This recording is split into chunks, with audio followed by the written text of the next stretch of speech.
എല്ലാവർക്കും പ്രമ്യാ ഫുഡ് മെസ്സിലേക്ക് സ്വാഗതം. നാടൻ രുചിയിൽ ഗോതമ്പ് പൊടി കൊണ്ട് 2 തരം ബ്രേക്ക്ഫാസ്റ്റാണ് തയ്യാറാക്കുന്നത്. എങ്ങനെയാണ് എന്ന് നോക്കാം. അതിനായിട്ട് ഒരു ബൗൾ എടുത്തിട്ടുണ്ട്. അതിലേക്ക് 2 കപ്പ് ഗോതമ്പ് പൊടിയാണ് ചേർത്ത് കൊടുക്കുന്നത്. ഇനി ആവശ്യത്തിനുള്ള ഉപ്പും കൂടി ചേർത്ത് കൊടുത്തിട്ട് ഒന്ന് നന്നായിട്ടൊന്ന് മിക്സ് ചെയ്തിട്ട് എടുക്കാം. ഗോതമ്പ് പൊടിയൊക്കെ നിങ്ങളുടെ ആവശ്യത്തിന് എടുക്കാം. ഇതൊന്ന് മിക്സ് ചെയ്ത് എടുത്തതിന് ശേഷം ഇതിലേക്ക് ആവശ്യത്തിനുള്ള വെള്ളമാണ് ചേർത്ത് കൊടുക്കുന്നത്. നോർമൽ പച്ചവെള്ളമാണ് ചേർത്ത് കൊടുക്കുന്നത്. കുറച്ചായിട്ട് വെള്ളം ചേർത്ത് കൊടുത്തിട്ട് ഇതൊന്ന് കുഴച്ചെടുത്താൽ മതി. ഞാനിതിപ്പോൾ കുഴച്ചെടുക്കുന്നുണ്ട്. അധികം ഹാർഡും അല്ല അധികം ലൂസും അല്ലാത്ത ഈ രീതിയിലാണ് നമ്മുടെ ബാറ്റർ കിട്ടേണ്ടത്. കൈകൊണ്ട് നമുക്കിതൊന്ന് നുള്ളി ഇട്ട് കൊടുക്കണം. ആ ഒരു പരുവത്ത് കിട്ടണം. കൈക്ക് ഒന്ന് ഒട്ടിപ്പിടിക്കും. ഈ ഒരു പരുവത്തിലാണ് നമ്മുടെ മാവ് കിട്ടേണ്ടത്. ഇനി ഇത് തയ്യാറാക്കാം. അതിനായിട്ട് ഒരു പാത്രത്തിൽ വെള്ളം ചൂടാക്കാനായിട്ട് വെച്ചിട്ടുണ്ട്. ചൂടായി വന്ന വെള്ളത്തിൽ 1 ടീസ്പൂണ് വെളിച്ചെണ്ണയാണ് ചേർത്ത് കൊടുക്കുന്നത്. ഇനി ഇതുപോലുള്ള ഒരു ബൗളിൽ വെള്ളം എടുത്തിട്ട് അതിലൊന്ന് കൈ കോട്ട് ചെയ്തെടുത്തതിന് ശേഷം നുള്ളി ഇട്ട് കൊടുക്കുകയാണെങ്കിൽ ഒട്ടിപ്പിടിക്കാതെ കറക്റ്റായിട്ട് കിട്ടും. ഇത് കുക്ക് ചെയ്യാനായിട്ട് ഇട്ട് കൊടുക്കുന്ന സമയത്ത് ഫ്ലെയിം മീഡിയത്തിലായിട്ട് വെക്കുക. എന്നിട്ടിങ്ങനെ നുള്ളി ഇട്ട് കൊടുക്കാം. വളരെ പെട്ടെന്ന് തന്നെ ഇത് കുക്കായിട്ട് കിട്ടുകയും ചെയ്യും. ഇത് നന്നായിട്ടൊന്ന് തിളച്ച് ഒന്ന് കുറുകി വെള്ളം ഈ ഒരു പരുവത്ത് കിട്ടും. ഈ ഒരു തിക്നെസ്സിൽ കിട്ടുമ്പോൾ ഇത് കുക്കായിട്ടുണ്ടാകും.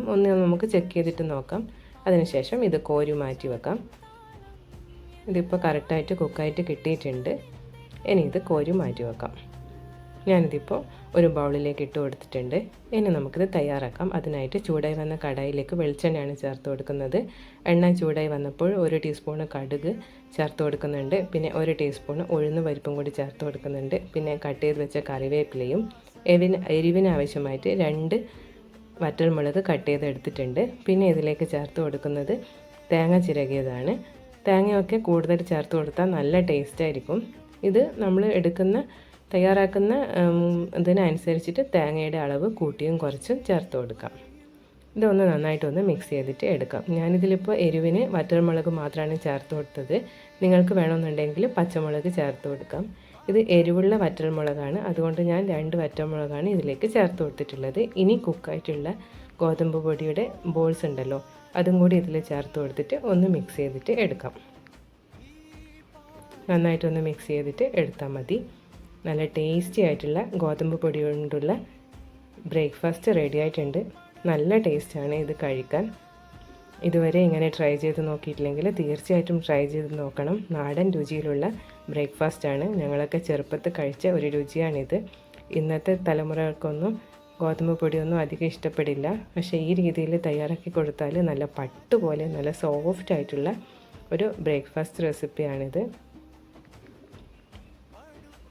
ഇതിപ്പോൾ ഒന്ന് നന്നായിട്ടൊന്ന് മിക്സ് ചെയ്തിട്ട് എടുക്കുന്നുണ്ട്. ഇത്രയേ ഉള്ളൂ. ഫസ്റ്റ് വൺ റെഡി ആയിട്ടുണ്ട്. ഇനി അടുത്തത് തയ്യാറാക്കാം. അതിനായിട്ട് കടായി ഒന്ന് കഴുകിയെടുത്തിട്ടുണ്ട്. ചൂടായി വന്ന കടായിലേക്ക് തയ്യാറാക്കി വെച്ച ശർക്കര പാനിയാണ് ചേർത്ത് കൊടുക്കുന്നത്. അരിച്ച് ഒഴിച്ചു കൊടുക്കുന്നുണ്ട്. മധുരമൊക്കെ നിങ്ങളുടെ ഇഷ്ടത്തിനനുസരിച്ച് ചേർത്ത് കൊടുക്കാം. ഇതൊന്ന് ചൂടായി വരുമ്പോൾ ഇതിലേക്ക് ചിരകി വെച്ച തേങ്ങയാണ് ചേർത്ത് കൊടുക്കുന്നത്. തേങ്ങയുടെ അളവ് കൂടുന്നതിനനുസരിച്ച് നല്ല ടേസ്റ്റ് ആയിരിക്കും, കടിക്കാനായിട്ട് കിട്ടും. ഇനി ഇതൊന്ന് നന്നായിട്ടൊന്ന് മിക്സ് ചെയ്തെടുത്ത് ഒന്ന് ചൂടായിട്ട് വരുന്ന സമയത്ത് ഇതിലേക്ക് 1 ടീസ്പൂണ് നെയ്യ് കൂടി ചേർത്ത് കൊടുക്കാം. അപ്പോൾ നല്ല ഒരു മണവും ടേസ്റ്റും കിട്ടും. നെയ്യ് ചേർത്ത് കൊടുത്ത് ഒന്ന് മിക്സ് ചെയ്തിട്ട് എടുക്കാം. ഇനി ഇതിൽ നല്ലൊരു ഫ്ലേവർ കിട്ടാനായിട്ട് ഏലക്കപ്പൊടിയും പെരിഞ്ജീരകത്തിൻ്റെ പൊടിയും കൂടി ചേർത്ത് കൊടുക്കുന്നുണ്ട്. നിങ്ങൾക്കതിൻ്റെ ഫ്ലേവർ ഇഷ്ടമാണെങ്കിൽ ചേർത്ത് കൊടുക്കാം.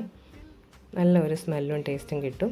ഇനി ഇതിലേക്ക് നേരത്തെ തയ്യാറാക്കി വെച്ച ബാലൻസ് വന്ന ഗോതമ്പ് പൊടിയുടെ ബോൾസ് ചേർത്ത് കൊടുത്തിട്ട് നന്നായിട്ടൊന്ന് മിക്സ് ചെയ്തിട്ട് എടുക്കാം. ഇതൊന്ന് മിക്സായി ഇതൊന്ന് ചൂടായി ഒന്ന് തിളച്ച് വരുന്ന സമയം വരെ നമുക്കിത് നന്നായിട്ടൊന്ന് മിക്സ് ചെയ്തിട്ട് എടുക്കാം. ഇതിപ്പോൾ ഒന്ന് കുറുകി വരട്ടെ. അപ്പോൾ ഇത് നല്ല കറക്റ്റ് ടേസ്റ്റായിട്ടും നല്ല ഒരു ടേസ്റ്റാണ്. ഇതുവരെ ഇങ്ങനെയൊന്നും ട്രൈ ചെയ്ത് നോക്കിയിട്ടില്ലെങ്കിൽ തീർച്ചയായിട്ടും ഒന്ന് ട്രൈ ചെയ്ത് നോക്കുക. പണ്ടത്തെ രുചികളൊക്കെ ഒന്ന് കുട്ടികൾക്കും പരിചയപ്പെടുത്തി കൊടുക്കുക. ഇത് നന്നായിട്ടൊന്ന് മിക്സാക്കി ഇതൊന്ന് കുറുകി വരുന്ന സമയത്ത് ശർക്കരയുടെ ഒരു കുത്തൽ മാറി കിട്ടാനായിട്ട് 1 ടീസ്പൂണ് പഞ്ചസാരയും 1 പിഞ്ച് ഉപ്പുപൊടിയും കൂടി ചേർത്ത് കൊടുത്തിട്ട് ഒന്നുകൂടി മിക്സ് ചെയ്തിട്ട് എടുക്കുന്നുണ്ട്. ഇതൊന്ന് മിക്സായി ഒന്ന് കുറുകി വരുന്ന സമയത്ത് നമുക്ക് ഫ്ലെയിം ഓഫ് ചെയ്തിട്ട് മാറ്റി വെക്കാം. ഇത്രയേ ഉള്ളൂ. നല്ല ടേസ്റ്റി ആയിട്ടുള്ള ഗോതമ്പ് പൊടി കൊണ്ടുള്ള 2 തരം ബ്രേക്ക്ഫാസ്റ്റാണ് ഞാനിതിപ്പോൾ തയ്യാറാക്കി എടുത്തിട്ടുള്ളത്. നിങ്ങൾക്ക് ഈ വീഡിയോ ഇഷ്ടപ്പെടുകയാണെങ്കിൽ ഇതേപോലെ ഒന്ന് തയ്യാറാക്കി നോക്കുക. Please like, share and subscribe. Support ചെയ്യാൻ മറക്കല്ലേ. Thank you.